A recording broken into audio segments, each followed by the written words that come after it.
z bar equal to a minus iota p. z bar multiplication of z into z bar.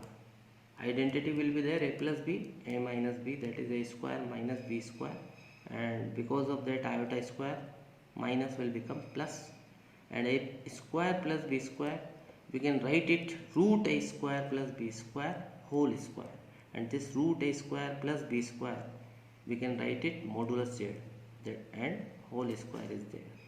So z bar equal to modulus z whole square. This is your modulus of complex number, and this is the formula of modulus of complex number. Okay, now another topic, that is amplitude of complex number or argument of complex number, or we can write it like this, amplitude of z or argument of z. Amplitude और argument से कोई ख़ास बात नहीं है। Amplitude या argument of any complex number का मतलब है एक एंगल थीटा, बस थीटा या alpha whatever we can assume. Amplitude या आर्ग्यूमेंट का मतलब होता है केवल एक एंगल, तो कोई ख़ास बात नहीं है, वेरी इजी थिंग। तो इसे समझते हैं कि ये एक छोटी क्लास में हम इसे कार्टेशियन प्लेन के नाम से जानते थे जब हम कोऑर्डिनेट ज्योमेट्री पढ़ते थे। आज हम कॉम्प्लेक्स नंबर पढ़ रहे हैं।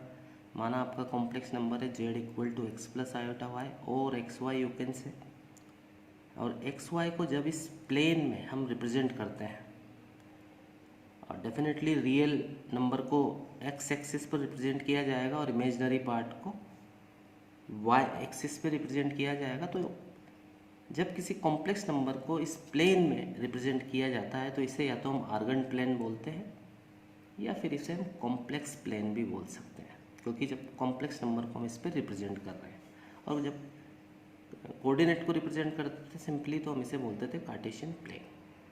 तो ये कोई ख़ास बात नहीं है।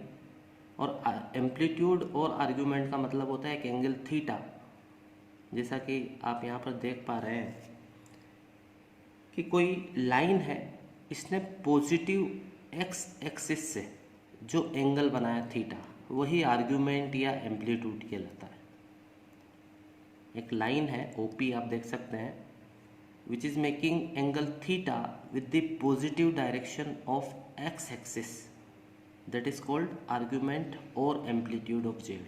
The angle theta which OP makes with positive direction of x-axis in anti-clockwise direction. This is important thing. Anti-clockwise direction में हम ये ट्रिग्नोमेट्री में भी पढ़ चुके हैं कि एंटी-क्लॉकवाइज डायरेक्शन में जो एंगल लिए जाते हैं वो पॉजिटिव होते हैं, और यदि क्लॉकवाइज डायरेक्शन में हम ले लेंगे तो उन्हें हम नेगेटिव एंगल कंसिडर करते हैं। ये हमारी नॉलेज ट्रिग्नोमेट्री की है। तो angle theta which OP max with positive direction of x axis in anti clockwise direction is called amplitude और आर्ग्यूमेंट ऑफ जेड। और यदि आप इसका थीटा की वैल्यू निकालना चाहें तो वेरी सिंपल, हम जानते हैं टेन थीटा, यहाँ पर इसमें देख सकते हैं आप, इस ट्राइंगल में, this is right angle triangle, और टेन थीटा की वैल्यू होती है परपेंडिकुलर अपॉन बेस, तो PM upon OM, that is Y upon X, और theta will be tan inverse of Y upon X। तो थीटा का फार्मूला होता है ten inverse modulus Y upon X, और थीटा जैसा कि मैंने आपको बताया, इस थीटा को ही हम एम्पलीट्यूड या आर्ग्यूमेंट ऑफ जेड बोलते हैं।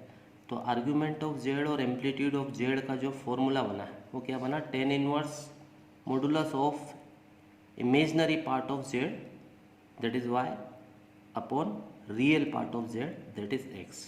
मॉडुलस इसलिए लिया जाता है बिकॉज ये लेंथ है, तो नेगेटिव कंसिडर करेंगे नहीं हम यहाँ पर, ठीक है। पर जब कभी भी हमें आर्ग्यूमेंट या एम्पलीट्यूड निकालना हो किसी कॉम्प्लेक्स नंबर का, तो ये डिपेंड करता है कि वो कॉम्प्लेक्स नंबर किस क्वाड्रेंट में लाई करता है। तो डिफरेंट केसेस है रिलेटेड टू क्वाड्रेंट, उनकी हम स्टडी करते हैं। तो सबसे पहले हमने लिया case one when your complex number lies in first quadrant. ये आपका कॉम्प्लेक्स नंबर है और इस लाइन ने पॉजिटिव एक्स डायरेक्शन से जो एंगल बनाया वो क्या है, माना इसको अल्फा नाम दे दिया मैंने, और जेड है आपका एक्स प्लस आयोटा वाई। यहाँ एक्स और वाई दोनों पॉजिटिव हैं। It means this lies in